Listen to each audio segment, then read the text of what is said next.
Você sabia que por trás do ressentimento que uma pessoa tem pode ter um sinal de narcisismo e superioridade? Hoje nós vamos falar sobre a raiz oculta do narcisismo sombrio. Se vocês quiserem saber sobre o tema de hoje, fique após a vinheta.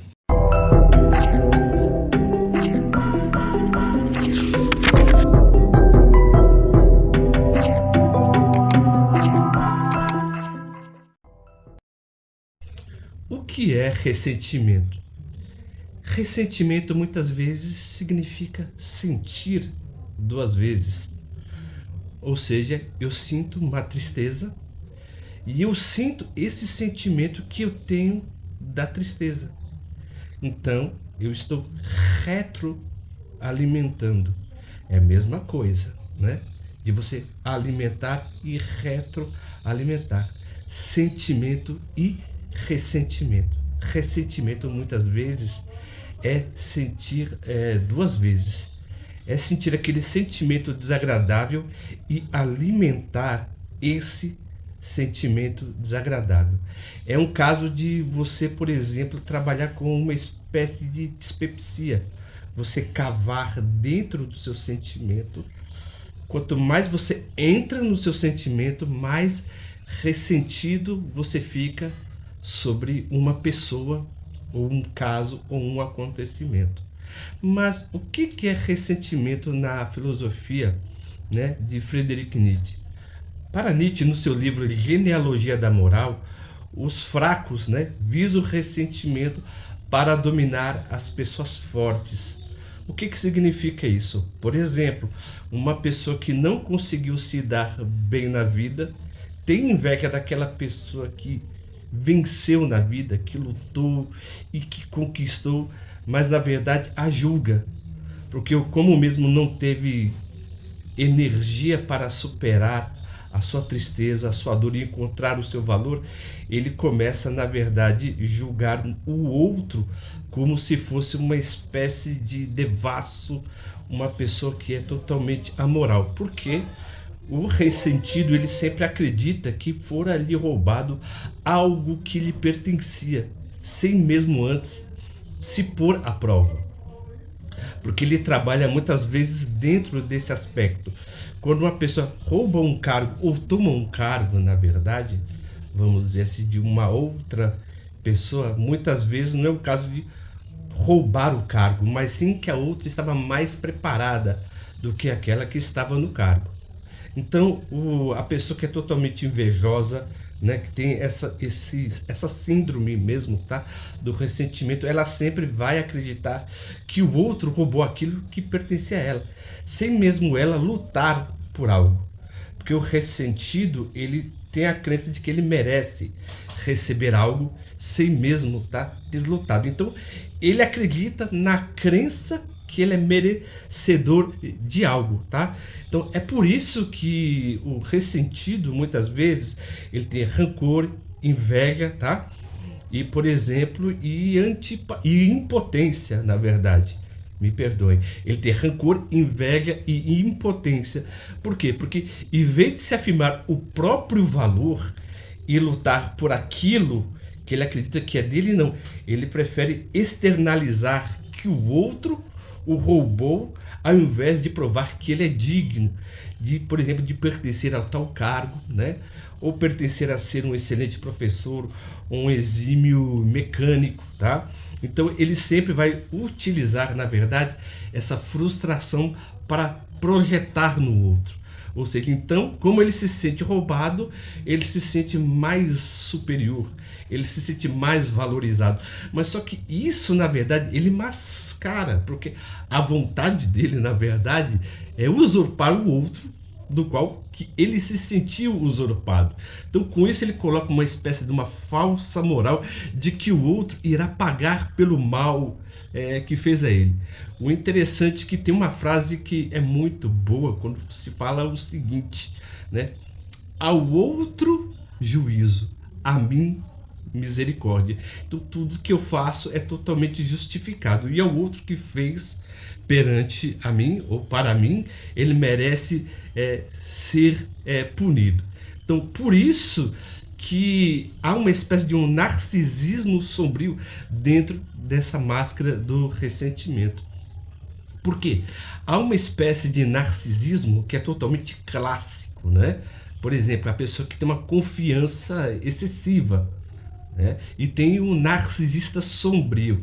Então, o narcisista sombrio, a sua insegurança, a sua arrogância é disfarçada, na verdade, por uma espécie de moral. Sabe aquela pessoa que está crescendo profissionalmente, está bem, aí uma pessoa chega perto de você e fala: você está bem, viu? Mas por enquanto, né? Então você vê que essa pessoa, na verdade, ela não quer o seu bem.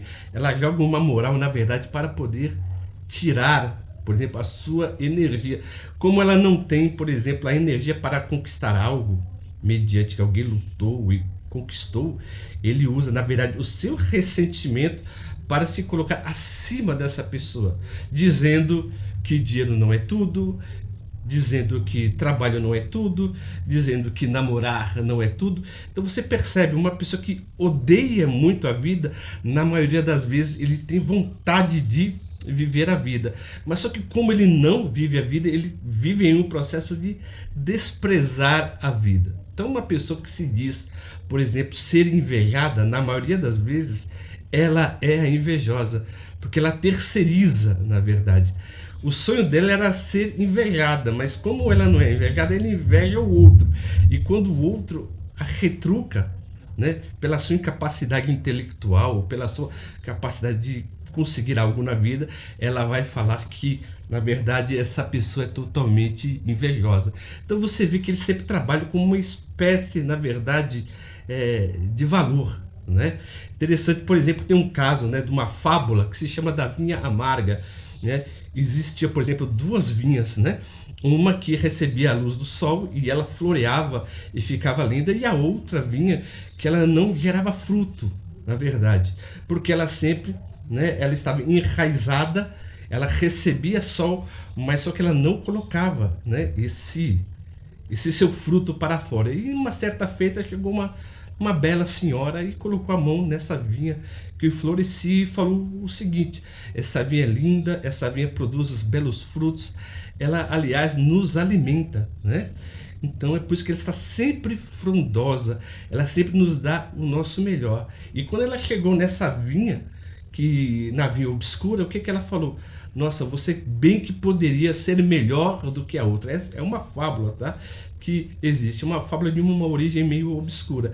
Então ela fala bem assim: bem que você poderia ser frondosa igual a outra, mas só que como a vinha obscura tinha inveja da outra, em vez dela florescer, cada vez mais que ela olhava a beleza da outra, mais ela se sentia pior, porque ela tinha a mesma oportunidade de florescer, mas ela preferiu, na verdade, em olhar o pior que havia nela, que era esse sentimento, do que espelhar numa outra pessoa, né? Na outra vinha, no caso.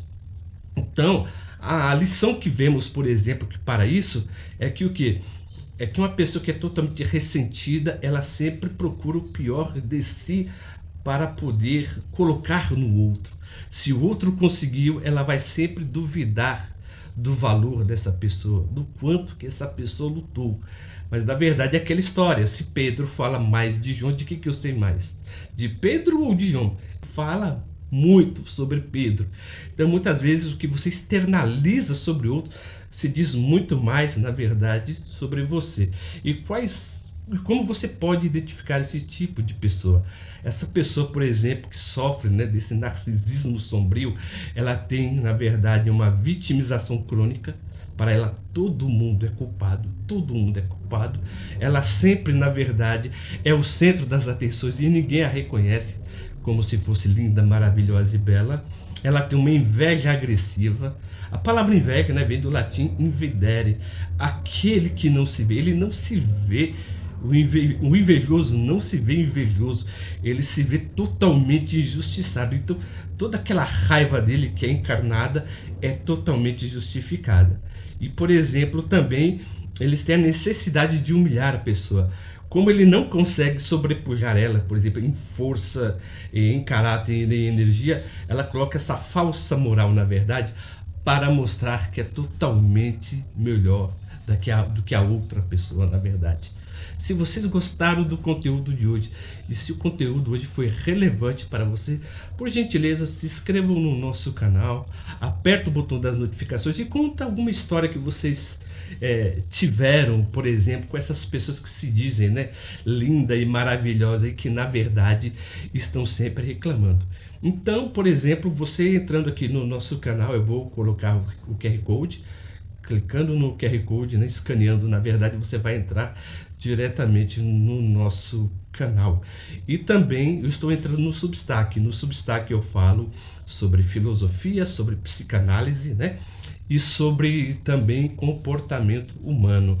O nome do nosso canal era Entre a Solidão e a Solitude, e eu mudei, né, para Decifrando Manipuladores, porque o conteúdo do canal não se vinculava ao título. Então fiz essa mudança mesmo, tá? Para refinar muito mais o conteúdo, viu? E passar, né, mais informações para vocês acerca do comportamento humano. E como sempre, viu? Eu agradeço o carinho e a atenção de todos que nos acompanharam até o final desse vídeo e até a próxima.